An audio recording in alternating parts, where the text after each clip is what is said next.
A Werewolf Romance, written by Georgina Anderson. Prologue. The sound of shattering.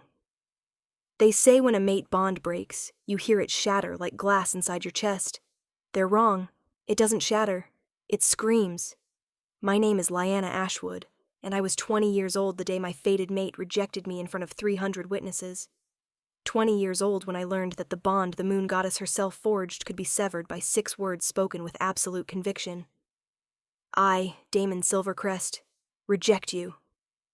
The pain was instantaneous, volcanic, like someone had reached into my chest and torn out my heart while it was still beating. I remember falling to my knees on the ceremonial platform. I remember the gasps from the crowd. I remember my mother's cry of anguish from somewhere in the audience. But most of all, I remember his face. Cold, resolute, not even a flicker of regret. "You're broken, Lyanna," he said, and his voice carried across the sacred grounds where we were supposed to complete our bond. "I need a Luna who can stand strong, not one who falls apart every time the wind blows too hard." He was talking about the panic attacks, the ones that left me gasping and shaking, my wolf retreating so far inside me that sometimes I couldn't feel her for days. The attacks that had started 2 years ago after... No, I wouldn't think about that. Not here. Not now. "I'm sorry," Damon continued, and he even managed to sound it, "but the Silvercrest Pack deserves better. I deserve better." He turned and walked away. And I shattered. Not like glass, like ice. Slow and inevitable and complete. Chapter 1. The Breaking. 3 days before the rejection. "You're going to be fine," my best friend Mira said, adjusting the silver moon pendant around my neck. "Better than fine. You're going to be Luna of the Silvercrest Pack. Do you know how incredible that is?" I stared at my reflection in the mirror. The ceremonial dress was beautiful. White silk that flowed like water. Silver embroidery that caught the light. I looked like a Luna. Like someone strong and capable and whole. I looked like a lie. "Mira," I said quietly, "what if I'm not ready? You've been preparing for this your whole life." "That's not what I mean." I turned to face her. What if I'm not strong enough? What if he realizes... Realizes what?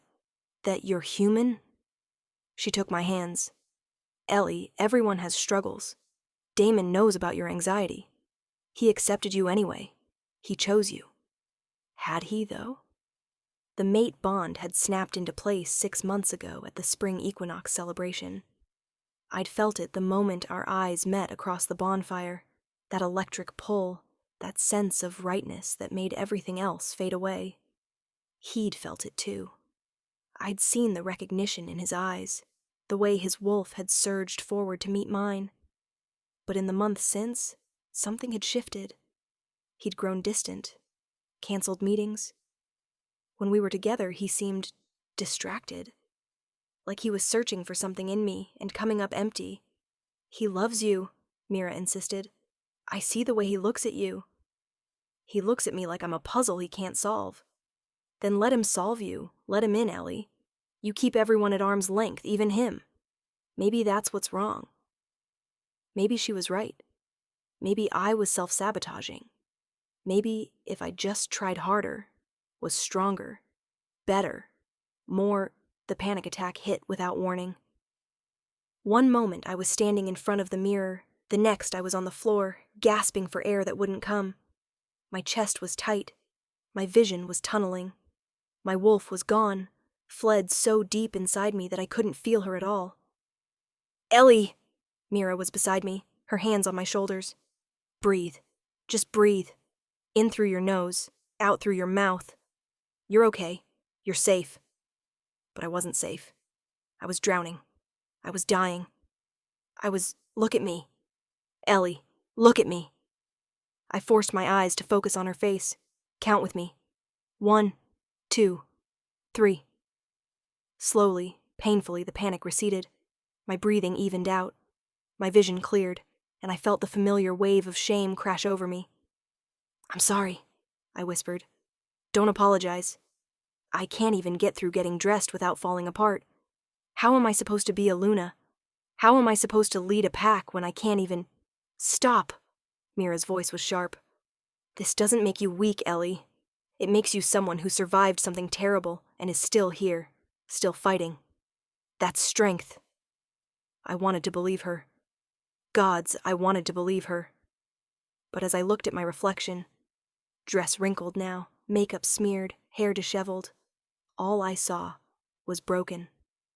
2 days before the rejection. The council meeting was a disaster. It wasn't supposed to be.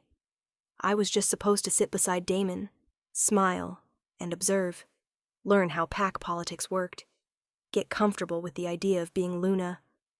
But then Elder Marcus brought up the border skirmishes with the Northwood pack, and something in his description, the way he casually mentioned the Omega who'd been killed in the crossfire, made something inside me crack. We should retaliate, Alpha Silvercrest, Damon's father, said. Make it clear that Silvercrest wolves are not to be touched. With respect, Alpha, I heard myself say. Wouldn't retaliation just escalate the conflict? The room went silent. Every eye turned to me. The Omega who died, I continued, my voice shaking but determined. She was someone's daughter, someone's sister. If we retaliate, Northwood will retaliate back. More people will die. Shouldn't we try diplomacy first? Alpha Silvercrest's expression was unreadable. And if diplomacy fails? Then at least we tried. At least we didn't add to the body count without exhausting every other option. That's a very soft approach, Elder Marcus said, and the disdain in his voice was unmistakable. Not what I'd expect from a future Luna. My cheeks burned. I just think... Lunas don't think like Omegas, Marcus interrupted. They think like leaders. They understand that sometimes strength is the only language enemies understand. I felt my wolf whimper inside me, felt the panic starting to rise again. Lyanna makes a fair point, Damon said, and I felt a rush of gratitude. We should consider all options. But his tone was placating, dismissive, like he was humoring a child. The meeting continued, and I sat in silence, my hands clenched in my lap to keep them from shaking. Afterward, Damon pulled me aside. You can't do that, he said quietly. Do what? Undermine my father in front of the council. Question our strategies. You made me look weak. I was just offering a different perspective. A weak perspective. His eyes were hard. Ellie, I know you mean well, but you have to understand. These people need to see strength. They need to know that their Luna won't fall apart when hard decisions have to be made. I'm not falling apart. Aren't you? He gestured to my hands, which were trembling. You had 3 panic attacks this week. You can't even sit through a council meeting without looking like you're about to bolt. How are you supposed to lead beside me if you can't handle basic pack business? Each word was a knife. I'm trying, I whispered. I know you are. That's what makes this so hard. He ran a hand through his hair, frustrated. Ellie, I care about you, but I have responsibilities. The pack has to come first, and right now I'm not sure you're what the pack needs. What are you saying? I'm saying I need to think about whether this bond is the moon goddess's will or a mistake. My voice broke. He didn't answer. He didn't have to. The day before the rejection. I didn't sleep that night. Instead, I walked through the Silvercrest pack lands, my wolf finally close enough to the surface that I could feel her grief mixing with mine. He's going to reject us, she whispered. You don't know that. Yes, I do, and so do you. I stopped at the sacred grove, the place where mate bonds were completed, where couples came together under the moon goddess's blessing. Tomorrow, I was supposed to stand here with Damon, supposed to complete our bond in front of our packs, supposed to become Luna. Instead, I thought I'd find you here. I spun around. My mother stood at the edge of the clearing, her expression heavy with sorrow. Mama, I breathed. She crossed to me, pulling me into her arms. Oh, my sweet girl. He's going to reject me, isn't he? She was quiet for a long moment. Then, I spoke with Alpha Silvercrest today. He expressed concerns about whether you're ready for the Luna position. Because I'm broken. You're not broken, Lyanna. You're hurt. There's a difference. Is there? I pulled back, looking at her. Mama, I can't even get through a day without falling apart. The panic attacks, the anxiety, the way my wolf hides from everything, that's not hurt. That's damaged. That's trauma, she said firmly, from what happened 2 years ago, from losing your father and brother in that fire, from being the only one who survived. The memory crashed over me like a wave. The fire, the screaming. My father's voice yelling at me to run, my brother shoving me out the window before the ceiling collapsed. Surviving when they didn't. It should have been me, I whispered. No. My mother's hands framed my face. No, my love. You survived for a reason. The moon goddess had a purpose for you. What purpose? To be rejected by my mate because I'm too weak to lead? If Damon Silvercrest rejects you, then he's a fool who doesn't deserve the gift the goddess gave him. Her voice was fierce, and his loss will be someone else's blessing. But I didn't want someone else's blessing. I wanted him, my mate, the one I was supposed to spend forever with. What do I do? I asked. You hold your head high, she said. You show them the strength that I see in you every single day. The strength it takes to survive what you survived. The strength it takes to keep going when everything inside you screams to give up. That's real strength, Lyanna. Not the ability to hide your pain, but the courage to feel it and keep walking anyway. I wanted to believe her. I really did. The day of the rejection, I wore the ceremonial dress, did my hair, my makeup, put on the silver moon pendant. I looked like a Luna. I felt like I was walking to my execution. The ceremony was held in the sacred grove at sunset, when the veil between worlds was thinnest and the moon goddess's blessing was strongest. 300 wolves gathered. Both packs, Silvercrest and my home pack, Ashwood. Witnesses to what should have been the happiest moment of my life. Damon stood at the altar, dressed in traditional ceremonial robes. He looked handsome, powerful, every inch the alpha he was meant to become. When our eyes met, I saw his decision. No, my wolf howled. Please, no. I walked down the aisle anyway, one foot in front of the other, head held high like my mother told me. The priestess began the ceremony, the ancient words about bonds and blessings, and the goddess's will. Then came the moment for Damon to accept the bond, to speak the words that would complete what the goddess had begun. He looked at me. I'm sorry, he said quietly. Then louder. I, Damon Silvercrest, reject you, Lyanna Ashwood, as my mate and future Luna. The world exploded in pain. I fell to my knees, the agony of the severing bond ripping through every nerve. My wolf was screaming. My chest felt like it was caving in. I couldn't breathe, couldn't think, couldn't... You're broken, Lyanna. His voice cut through the pain. I need a Luna who can stand strong, not one who falls apart every time the wind blows too hard. Gasps from the crowd, my mother's anguished cry. I'm sorry, Damon said again, but the Silvercrest pack deserves better. I deserve better. He turned and walked away. I stayed on my knees, shaking, my whole world shattering around me. And then, through the pain and humiliation and grief, I felt something else. Relief. Because finally, I didn't have to pretend anymore. Finally, I could stop trying to be something I wasn't. Finally, I was free to break completely. Chapter 2, The Exile.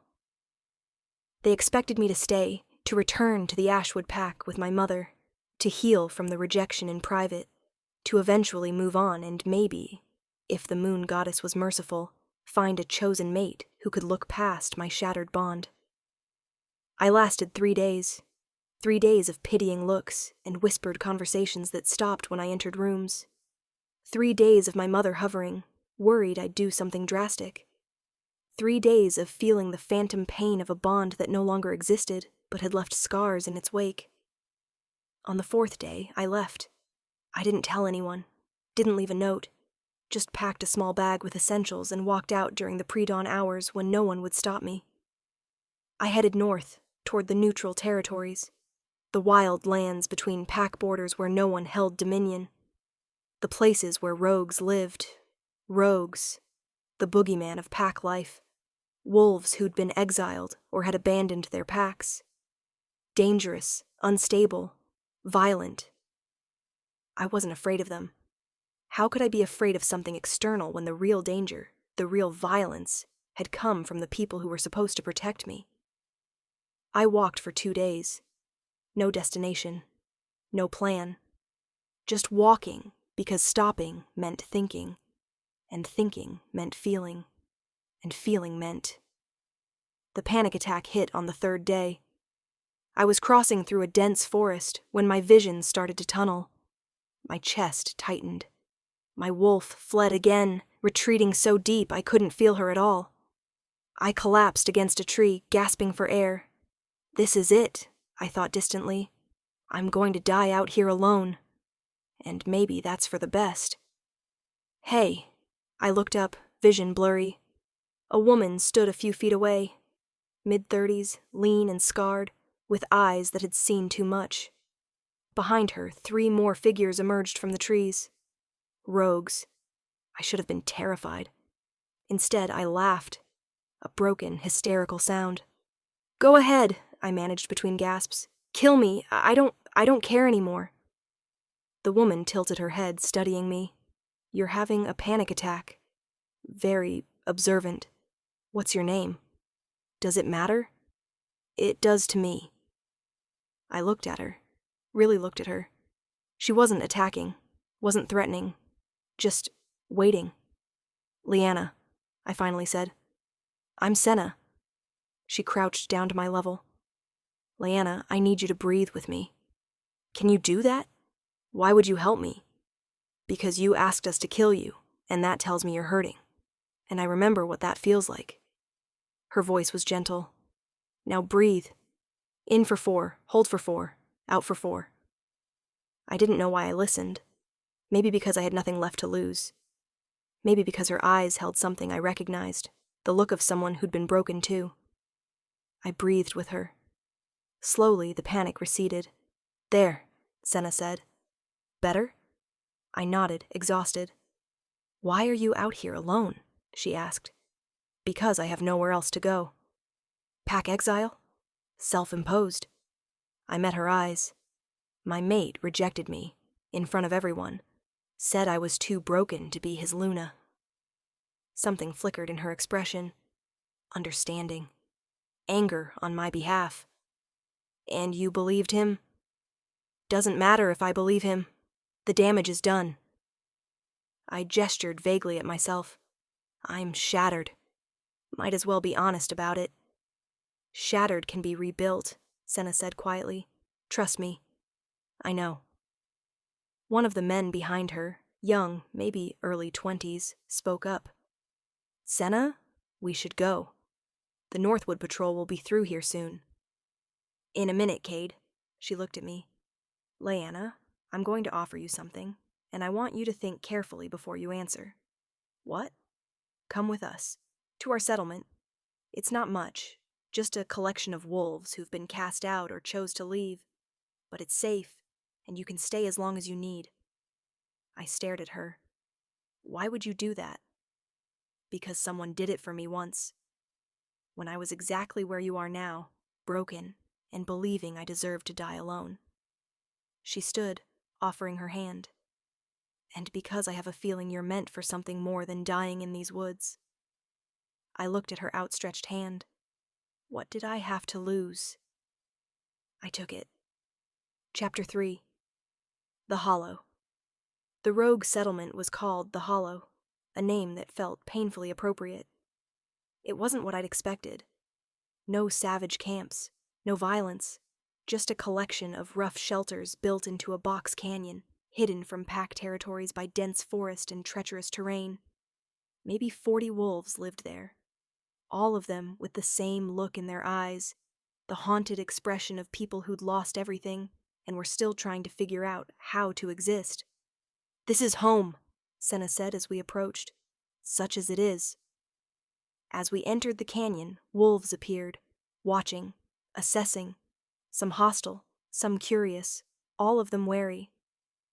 "New blood?" a gruff voice called. An older male stepped forward, gray threaded through his hair. "Senna, you know the rules. No pack wolves." "She's not pack anymore, Marcus. She's been rejected." Marcus's expression softened slightly. "Rejected? Publicly? At the bonding ceremony?" Murmurs rippled through the gathering crowd. "Poor girl," an elderly woman said. "That's a special kind of cruelty." "She can stay one night," Marcus decided. "Then she moves on. We can't afford—" "Marcus!" Senna's voice was firm. "Look at her." He did. Really looked at me, at my hollow eyes, my trembling hands, the way I was barely holding myself together. Whatever he saw made him sigh. "Fine. 1 week, then we reassess. Understood?" "Understood." Senna led me to a small shelter, barely more than a lean-to with a weatherproof tarp. "It's not much," she apologized. "It's fine." And I meant it. The shelter was exactly what I deserved. Exactly what I was. Nothing. I spent the first 3 days in that shelter, barely moving. The pain of the severed bond was excruciating, a constant ache in my chest that never let up. My wolf was still hiding, and the panic attacks came in waves, leaving me gasping and shaking. I was broken, just like Damon said. On the 4th day, Senna brought me food, a simple stew that I could barely taste. "You need to eat," she said gently. "Why?" "Because starving yourself won't fix anything." "Nothing will fix this." She sat down beside me. "No, nothing will fix it. But you can learn to live with it, to carry it, to let it become part of you instead of all of you." "Is that what you did?" "Eventually." She was quiet for a moment. "I was pack once, Black Moon. I was going to be beta female. Had a mate, a position, respect. What happened? My mate found his true mate. The bond was stronger than what we'd chosen together. He left me." Her voice was matter-of-fact, but I heard the old pain beneath it. "I fell apart, started making mistakes. The pack lost faith in me, so I left before they could exile me." "How long ago?" 5 years. Does it get easier? Yes and no. The pain fades. The shame lessens. But the scars remain." She looked at me. "The question isn't whether you'll heal, Lyanna. It's what you'll do with the scars." I didn't have an answer. On the 5th day, I left the shelter. Not because I wanted to, because I heard a child crying. The sound pulled me out of my stupor, pulled me toward the center of the settlement where a small girl, maybe 6 years old, sat sobbing. "Sweetheart, what's wrong?" I knelt beside her. My wolf," she hiccuped. "She won't come out. Something's wrong with me." I knew that fear. The terror of losing connection with your wolf. "There's nothing wrong with you," I said gently. "Sometimes our wolves hide when we're scared or sad. It doesn't mean they're gone. Just resting." "Really? Really? Want to know a secret?" I leaned closer. "My wolf hides too, all the time, and every time I worry she won't come back. But she always does. Even when you're really, really sad. Even then." The girl's tears slowed. "What's your name?" "Lyanna." "What's yours?" "Pip. Well, Pippa, but everyone calls me Pip." "It's nice to meet you, Pip. Are you gonna stay? Most new people don't stay." "I don't know yet." "I hope you do. You're nice." Something in my chest, something I thought was completely shattered, shifted.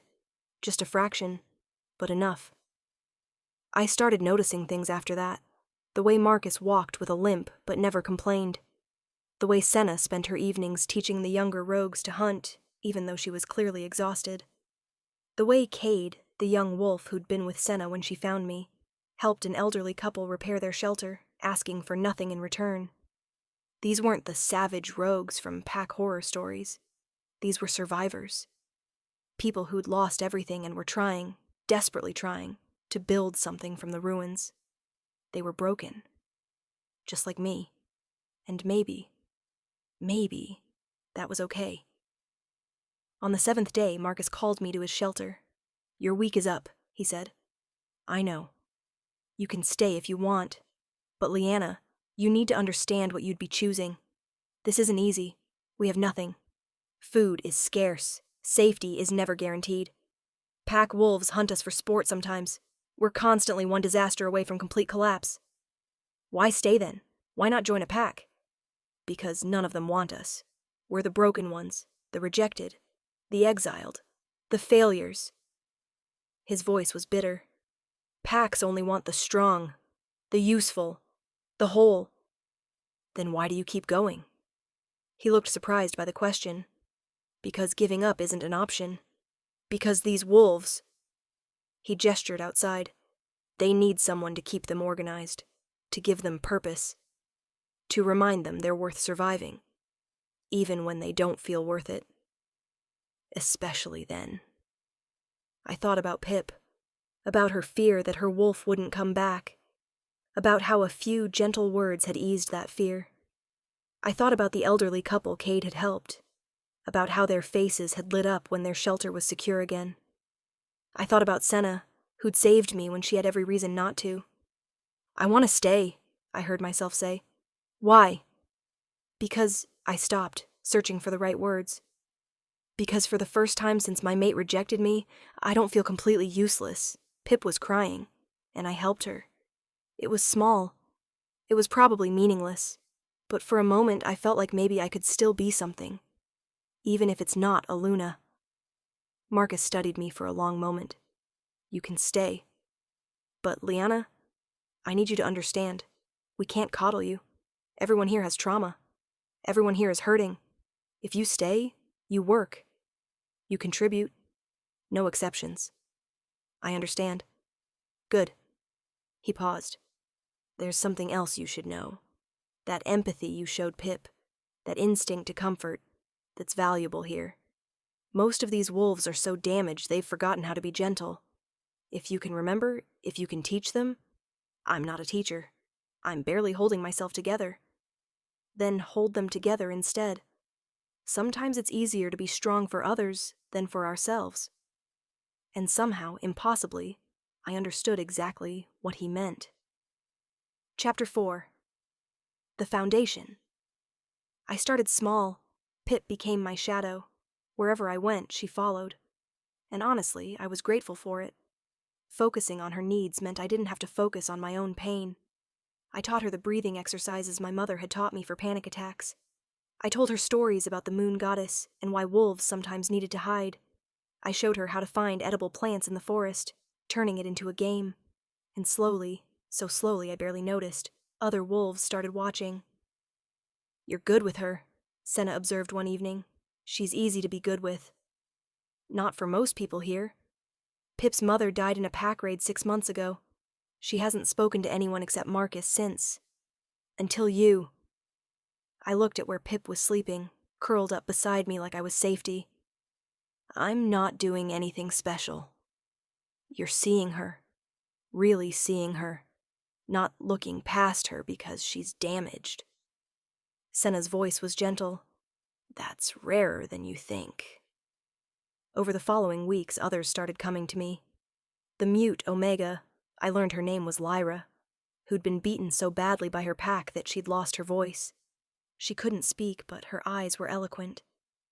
When panic attacks hit, she'd find me. We'd sit together in silence, and somehow that was enough. The elderly couple, Matthias and Vera, who'd been exiled for being too old to contribute. They told me stories about the old ways, about how packs used to value wisdom over strength. I listened, and they bloomed under the attention.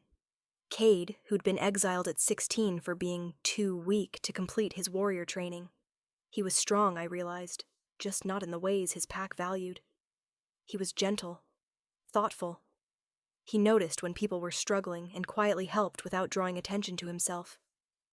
"You remind me of my sister," he told me one day. "She had panic attacks too. The pack healer said she was just weak, but I knew better. She felt everything so deeply, cared so much it overwhelmed her.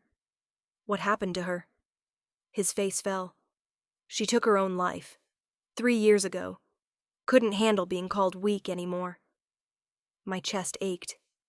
"I'm sorry." "Me too. That's why I left. Couldn't stay in a pack that valued strength over kindness. That let my sister suffer alone because she didn't fit their mold." I took his hand. "She wasn't weak, Cade. Neither are you. Neither am I. We're just different.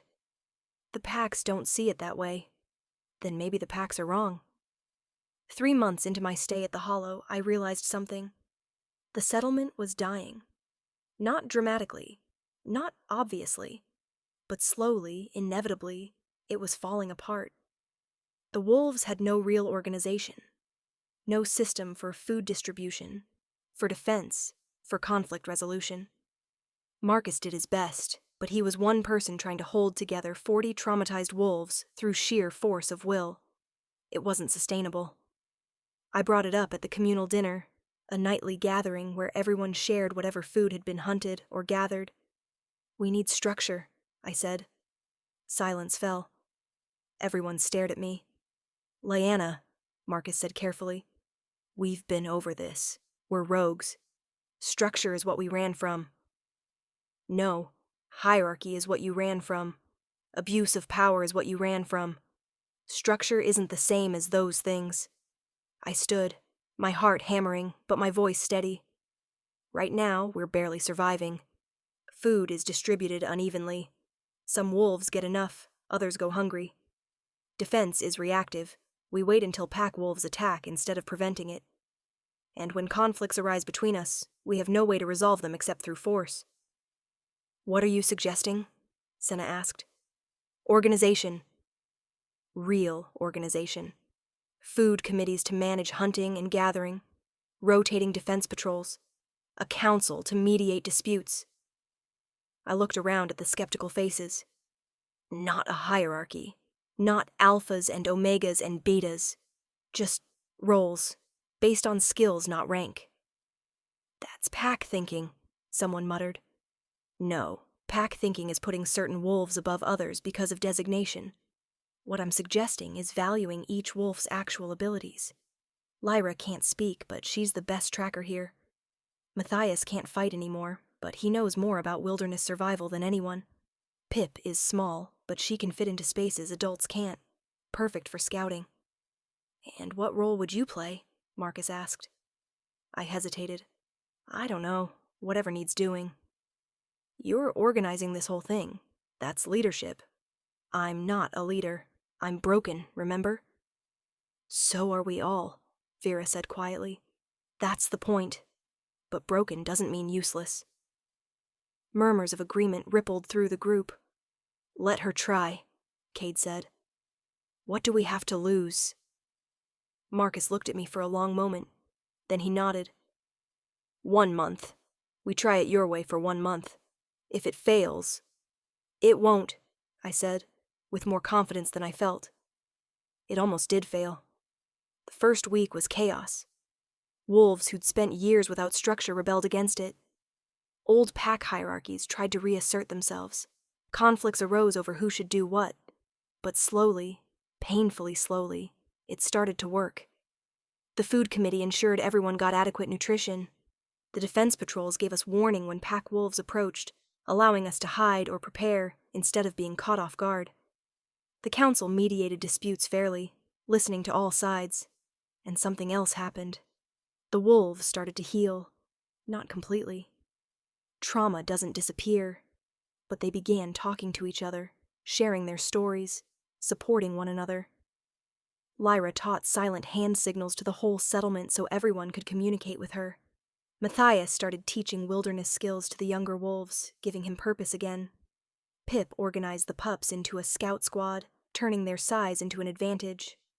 The Hollow was becoming something more than a collection of broken wolves waiting to die.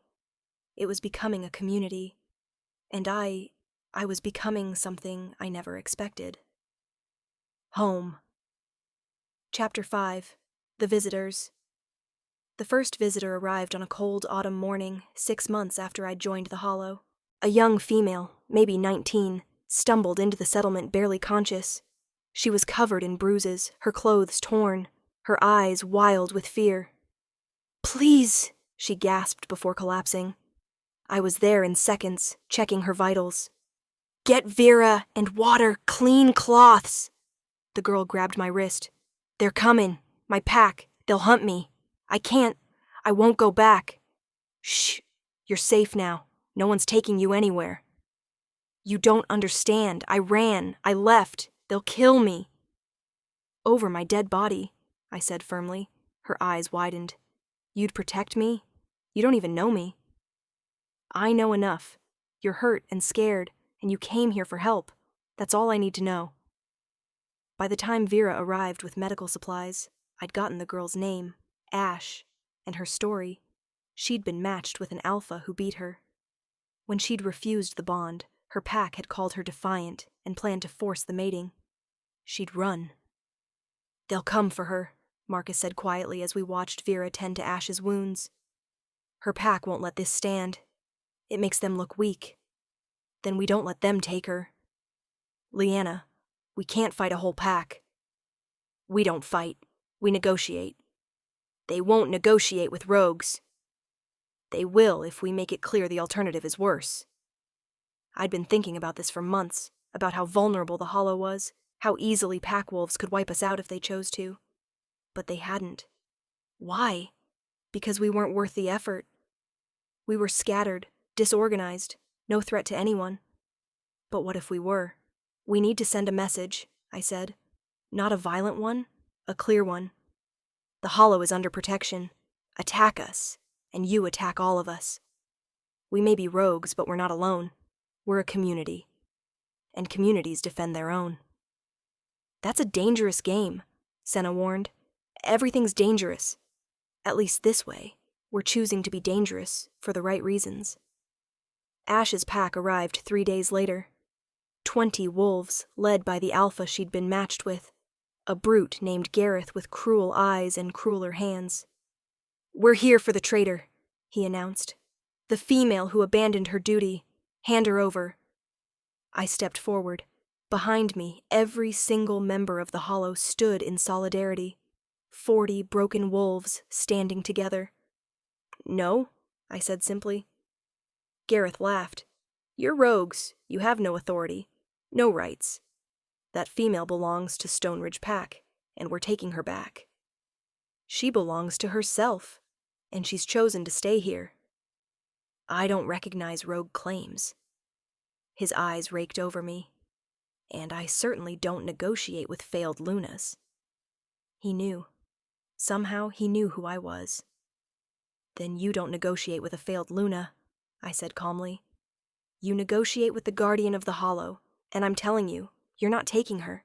"Or what?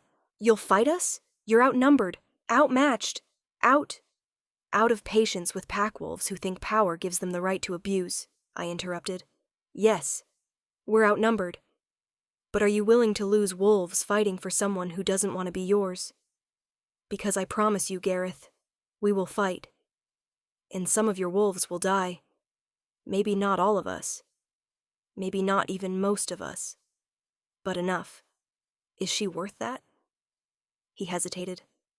"Moreover," I continued, "if you attack us, every rogue in these territories will hear about it. They'll know that packs are actively hunting settlements, and they'll band together for protection. Right now, rogues are scattered, easy to pick off individually. But united, we'd be a problem." "You're bluffing." "Try me." For a long moment we stared at each other. Then one of his wolves, a female, older, with kind eyes, spoke up. "Alpha, she's right. This isn't worth the cost. Let the girl go. If she doesn't want to be Stoneridge, then we don't want her." Gareth's face reddened. "She's mine." "She's no one's," the female said firmly. "You can't force a bond, Gareth. You know that." He looked around at his own wolves, seeing uncertainty, seeing doubt. Finally, he spat on the ground. "Keep her. Keep all these broken rejects. You deserve each other." He left, and the hollow erupted in cheers. After that, word spread.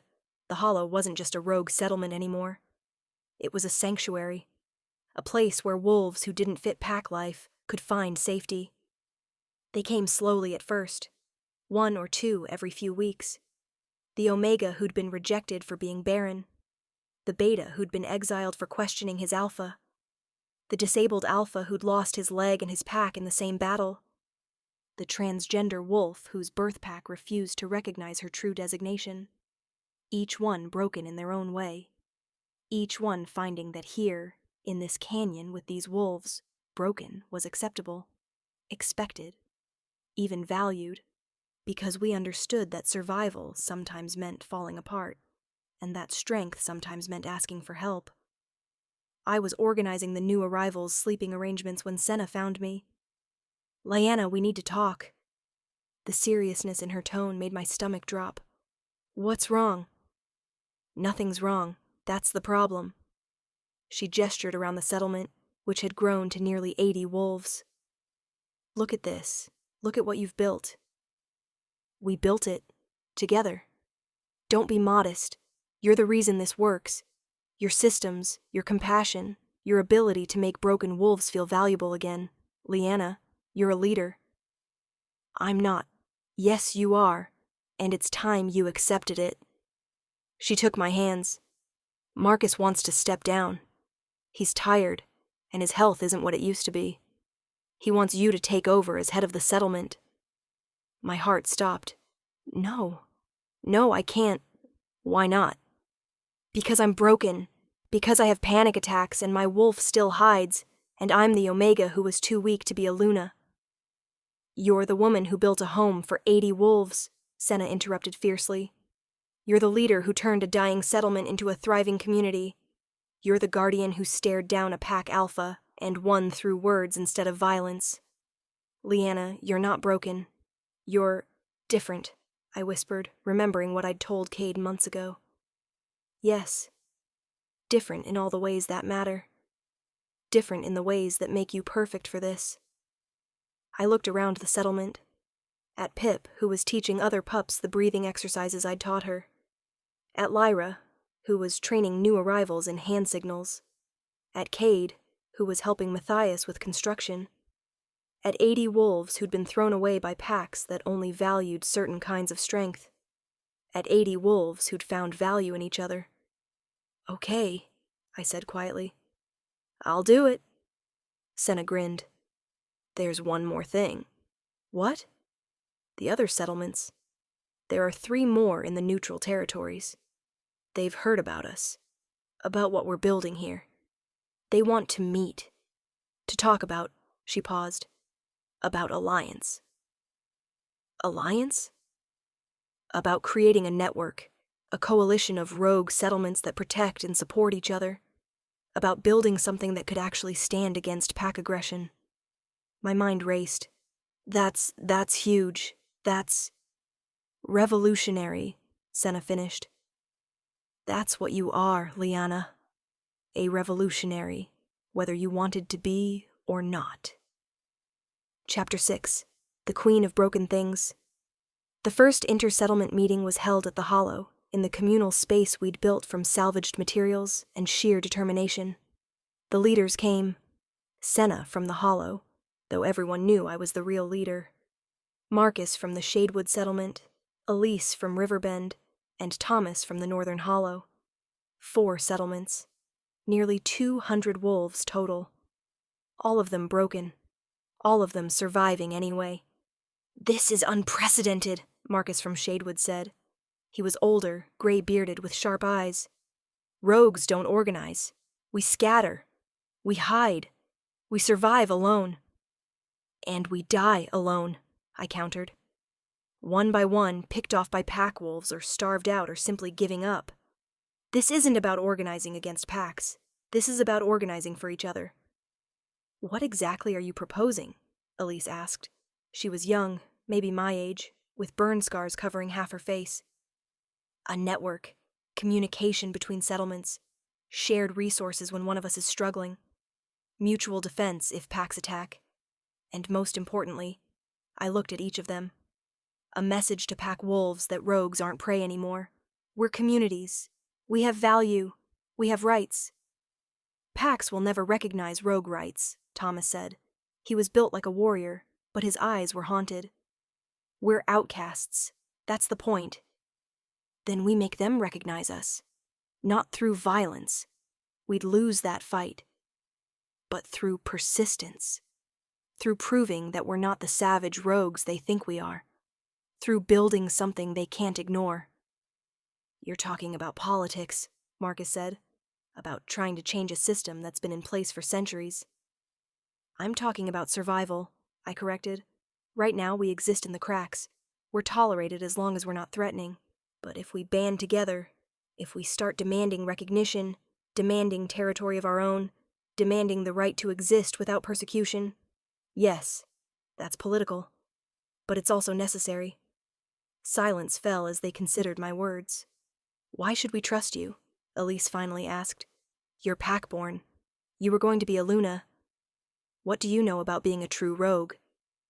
You're right. I was pack-born. I was going to be a Luna. I met her eyes.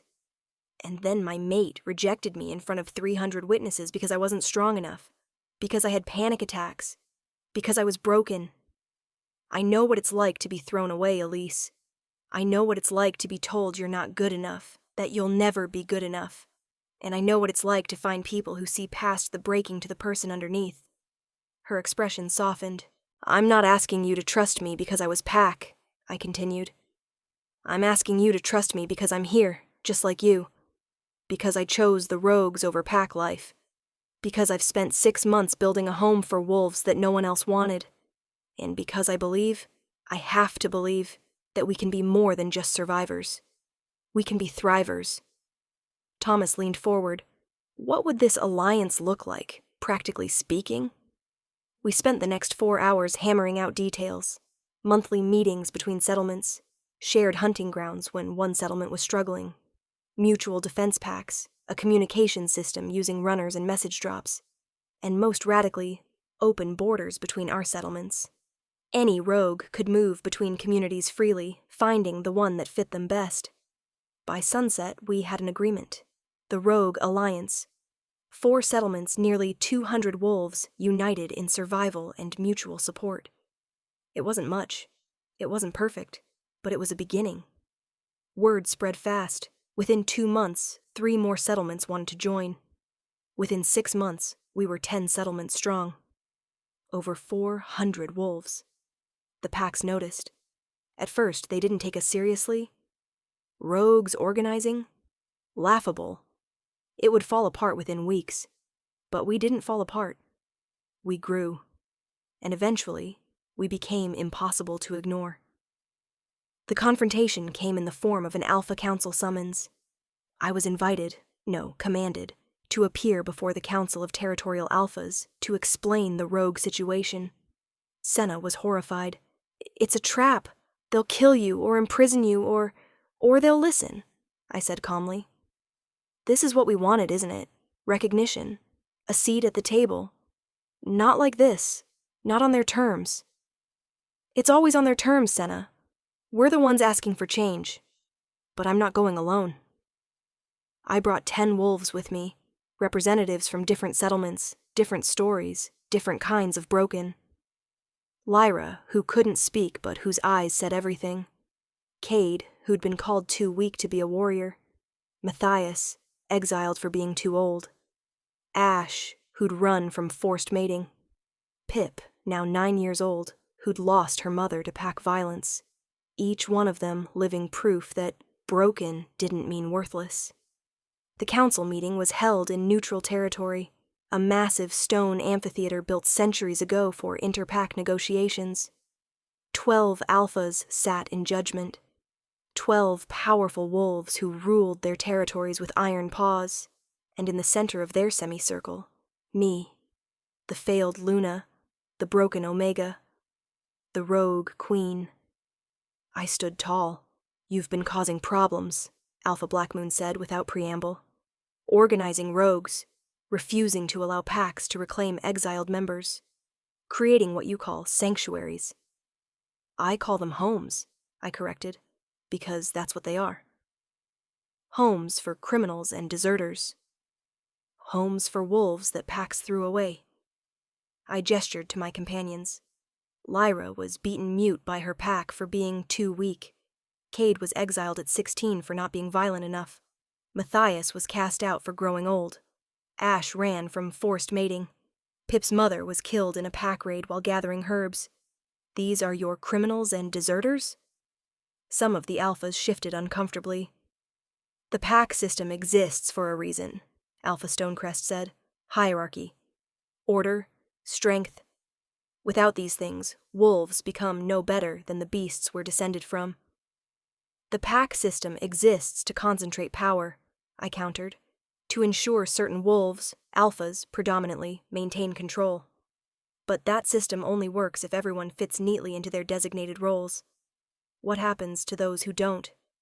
Those who are different, who are hurt, who need time to heal? You discard them. You call them broken and throw them away like they're worthless." "Because they're weak," Alpha Redwood said bluntly. "Weakness spreads. One weak wolf makes the pack vulnerable." "No, fear of weakness makes you vulnerable." I stepped forward. "You're so afraid of anything that doesn't fit your definition of strength that you destroy your own wolves. You exile them, reject them, break them further, and then you're surprised when they band together and create something you can't control." "You're creating a threat," Alpha Black Moon said. "We're creating a community. There's a difference." "Is there? You're gathering rogues, training them, organizing them. How long before you decide to take what you want by force?" "We don't want your territories. We don't want your power." I looked at each alpha in turn. "We want recognition. We want the right to exist without persecution. We want official territory, the neutral lands we already occupy, recognized as ours. We want the right to travel between settlements without being attacked. And we want protection under inter-pack law. If a pack wolf attacks a rogue, it should have the same consequences as attacking a pack wolf." That's unprecedented," Alpha Silverpine spluttered. "So was your pack system once." "You're asking us to legitimize rogues," Alpha Black Moon said, "to give them status equal to pack wolves. I'm asking you to acknowledge that we exist, that we have value, that throwing wolves away doesn't make them disappear, it just makes them your problem later. And if we refuse, then we continue as we are, growing, organizing, becoming stronger. Eventually, we'll be strong enough that you can't ignore us, but by then your refusal will look less like reasonable caution and more like oppression. And trust me, alphas, you don't want to be on that side of history." The threat was subtle, but clear. Silence fell over the amphitheater. Then one alpha spoke. One I hadn't expected. Alpha Damon Silvercrest, my former mate. "She's right," he said quietly. Every head turned toward him. "Lyanna is right," he continued, standing. "We throw away wolves who don't fit our narrow definitions of strength. We exile, reject, and discard. And then we act surprised when they find each other and create something new. Something that challenges our authority." He looked directly at me, and I saw regret in his eyes. Deep, painful regret. "I rejected my mate because she had panic attacks, because she cried, because she felt things deeply and it overwhelmed her. I called her broken." His voice cracked. "But she wasn't broken. She was hurt. There's a difference.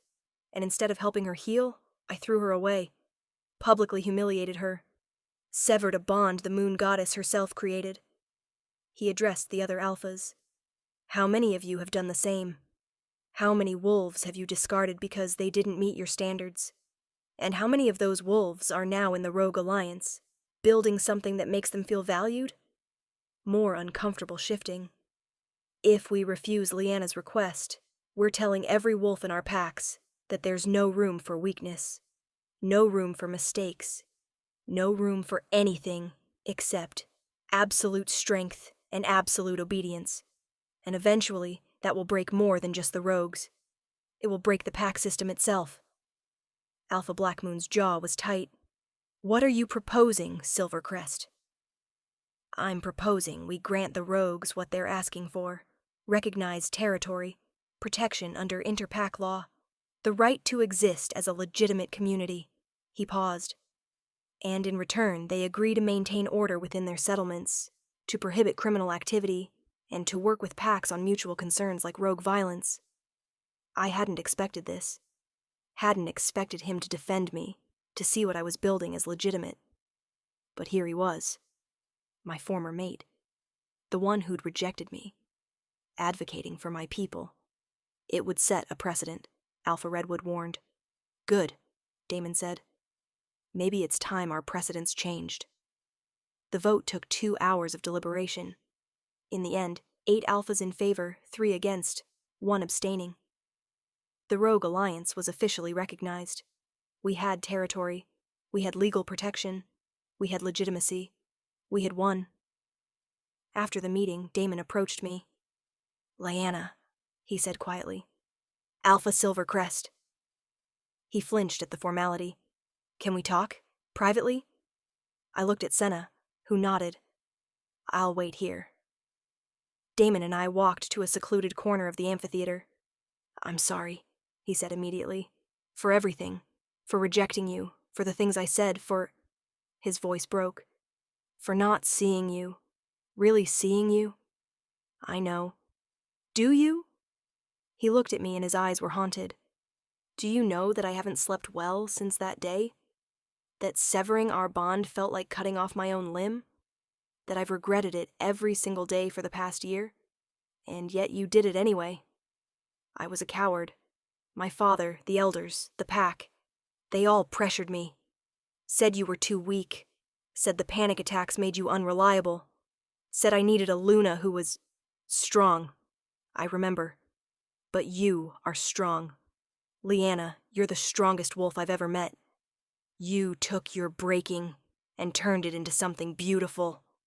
You built a home for hundreds of wolves. You changed the entire political landscape of our territories. He stopped, swallowing hard. You became exactly the Luna you were always meant to be. Just not mine.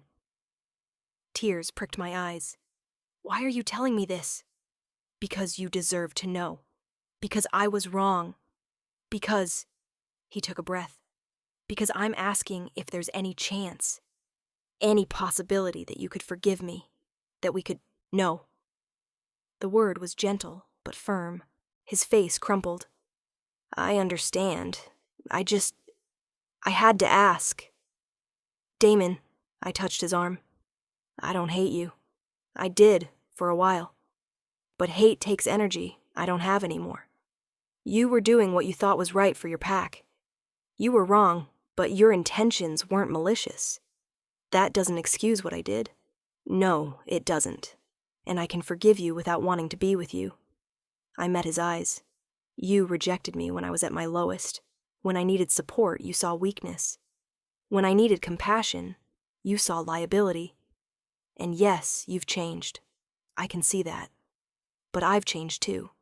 And the person I am now, she doesn't need you anymore. But the bond was severed. By you. It's gone, Damon. Whatever we might have been, whatever the moon goddess intended, that possibility died the moment you rejected me. He nodded slowly, tears streaming down his face. I'm sorry. For everything. And for what it's worth. I'm proud of you. Of what you've built. Of who you've become. Thank you. He turned to leave, then paused. Lyanna? One more thing. Yes? The wolf you were when I rejected you, she deserved better. But the wolf you are now, she deserves everything. I hope you find it. He left, and I stood there, feeling the ghost of our severed bond one last time before letting it go completely. Chapter 7. Home. 6 months after the council recognition, the Hollow had transformed. We'd built permanent structures, established trade relationships with willing packs, created schools for the pups, and training programs for adults who wanted to develop new skills. We weren't just surviving anymore. We were thriving. I was in the communal garden, a new addition, teaching wolves to grow their own food, when Pip found me. She was 12 now, tall and confident in everything I'd hoped she'd become. "Lyanna!" She was breathless with excitement. "You need to come to the North Gate. Now." "What's wrong?" "Nothing's wrong. Just come on." I followed her through the settlement, noting how much it had grown. 200 wolves now called the Hollow home. 200 wolves who'd been broken and had found their way here. At the North Gate, a crowd had gathered, and in the center, a young male, maybe 17, barely standing. His clothes were torn, his face bruised, his eyes haunted. "Please," he gasped. I heard there was a place for wolves like me. I can't go back. My pack, He collapsed. I was there immediately, checking his pulse, calling for the healers. "You're safe now," I told him. "You're home." His eyes focused on me. "Home?" "Home," I confirmed. "Welcome to the Hollow." As the healers took him away, I stood at the gate, looking out at the forest beyond. At the path that had brought me here over a year ago, broken and believing I'd die alone in these woods. Senna appeared beside me. "Another one." "Another one?" I agreed. "They keep coming. More every week." She paused. "You know what this means, don't you?" "What?" "You've become exactly what he said you'd never be." "What's that?" She smiled. "A Luna. Not his Luna. Not anyone packs Luna. But a Luna for the broken, for the discarded, for everyone the packs threw away." She gestured to the settlement. "This is your pack, Lyanna, and they're thriving under your leadership." "It's not leadership, it's just love," she finished. "You love these wolves. Every broken, damaged, traumatized one of them. You see them, really see them, and that's why they follow you, why they trust you, why they call you queen." "I'm not a queen." "No, you're so much more." She squeezed my shoulder. "You're home. For all of us."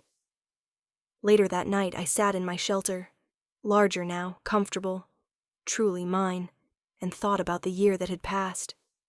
About the mate who'd rejected me. About the breaking that had brought me here. About the wolves I'd found in the darkness. About building something from ruins. My wolf stirred. For the first time in over a year, she was fully present. Fully awake. "We did it," she whispered. "We did," I agreed. "He said we were broken. We were.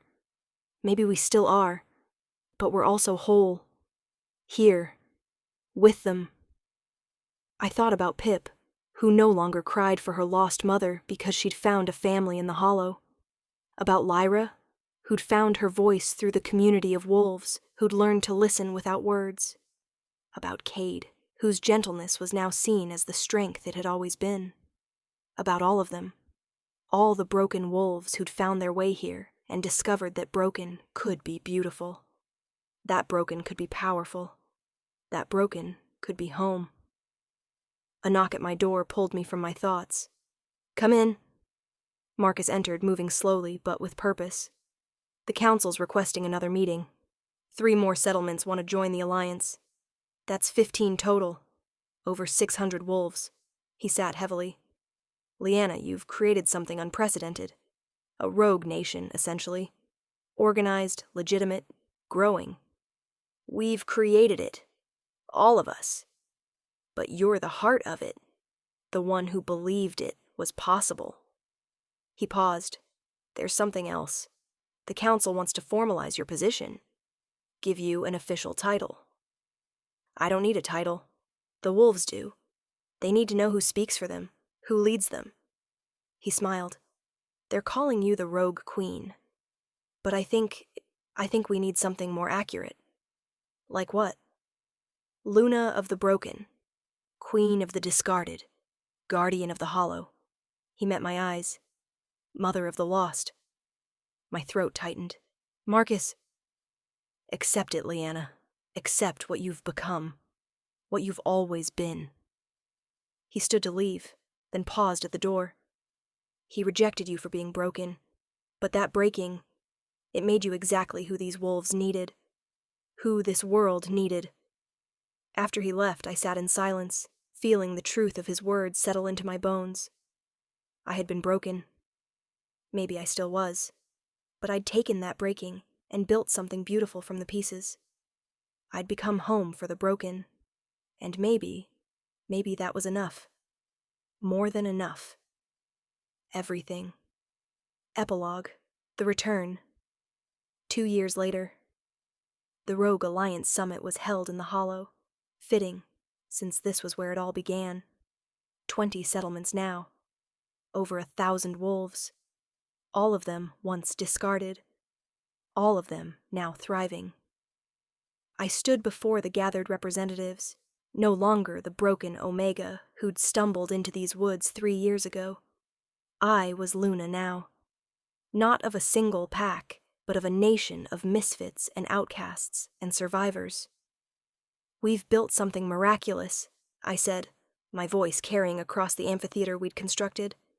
A place where broken doesn't mean worthless, where different is celebrated, not punished, where every wolf has value, regardless of their designation, their past, their scars. Cheers erupted. But we're not done. There are still wolves out there who believe they're worthless. Still packs that throw away their members like trash. Still young wolves like we once were, standing at the edge of darkness and seeing no way forward. I looked around at the faces before me. At Senna, my second and closest friend. At Pip, now 15 and training to be a council representative. At Cade, Lyra, Matthias, Vera. At all of them. We are their way forward, I continued. We are the proof that breaking isn't the end. It's the beginning. And we will keep building, keep growing, keep showing the world that the wolves they threw away are the ones who'll change everything. The cheers were deafening. As the summit concluded and wolves dispersed to celebrate, a runner approached. Luna, there's someone at the north gate. A pack alpha, requesting an audience. My heart didn't even skip. I was past the fear now. Past the pain. Which alpha? Silvercrest. Ah. I found Damon at the gate, older now, gray threading through his dark hair. He was alone. No guards, no entourage. Just a man standing at the edge of my territory. Damon, I said calmly. What brings you to the Hollow? I wanted to see it. What you'd built. He looked past me at the thriving settlement, the gardens, the structures, the laughing wolves, the children playing. The stories don't do it justice. We like to exceed expectations, he smiled sadly. You always did. He paused. I'm here to make a request. I'm listening. One of my pack members, a young Omega, she's struggling. Severe anxiety, panic attacks. The pack they're not being kind. She asked about the Hollow, about whether she could come here. She can come any time. All wolves are welcome. I know, but I wanted to ask you personally. He swallowed hard. To make sure you knew I wasn't sending her away because she's broken. I'm giving her the choice I should have given you, the choice to find where she fits best. I studied him for a long moment. You've changed. Losing you changed me. Watching you build this changed me. He looked at me directly. I'll spend the rest of my life regretting what I did. But I'm trying to be better. To lead better. To see the wolves others dismiss. That's all any of us can do. Try to be better than we were. Are you happy, Lyanna? I thought about my life, about the wolves who called me Luna, who trusted me to lead them. about the community we'd built from nothing, about going to sleep each night knowing I'd made a difference, about being whole, even while broken. Yes, I said simply. I am. Good. His voice was thick. That's all I needed to know. He turned to leave. Damon? He paused. Thank you for rejecting me. He looked back, confused. If you hadn't, I continued, I never would have found this. Never would have become this. You said I was too broken to be your Luna. You were right. I was always meant to be something more. Understanding dawned in his eyes, and with it, acceptance. Goodbye, Lyanna. Goodbye, Damon. I watched him walk away, feeling nothing but peace. Then I turned back to my settlement, my home, my family. Pip was waiting. Everything okay? Everything's perfect. Good, because we have 17 new arrivals. They need orientation, housing assignments, and they need to know their home, I finished. Exactly. We walked together through the hollow, and I felt the rightness of it in my bones. He had rejected me for being broken, and I had become home for the broken. I had become exactly who I was meant to be, not despite the breaking, because of it. The end